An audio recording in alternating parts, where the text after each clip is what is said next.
Good morning. I'm Wade with Berry Hill Irrigation, and today I'm going to show you a few tips on winterizing your irrigation system and getting it ready for winter. First of all, most importantly, you'll want to drain your irrigation lines, your header line and your main line. Make sure all the water is out of it so that it doesn't freeze and bust during the cold winter ahead. Secondly, what some people forget to do is plug up the ends of those header lines and main lines before you put it in storage. That way you don't have to worry about mice, insects, and so forth running into the pipe, going inside, building a nest, and then when you turn the water on in the spring, all of that junk going into your drip lines and clogging up your newly installed drip lines. So there's several ways to do this. If you have polytubing, 1/2 inch, 3/4, 1 inch, you can use either a power lock fitting like this. Simply push the tubing over the barb, screw the lock nut down, and then you also have a cap that you can screw on and off to further drain the pipe or connect to a hose if you need to.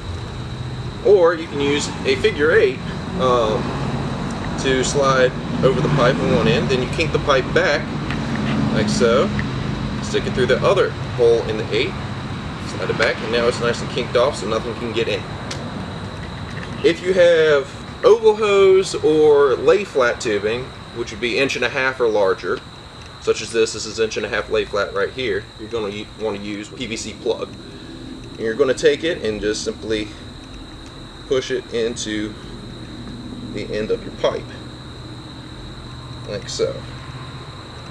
Now, sometimes, as you can see, they're not the easiest to get in, so a lot of times it will help just to use a little bit of dish soap, rub it on the inside of the pipe and on the outside of the fitting, and it will usually slip in like a charm. You don't necessarily have to put a hose clamp on this since it's just in storage, but in the field, if you're using this, you would want to put it on there because you're going to have the pipe under pressure with the water.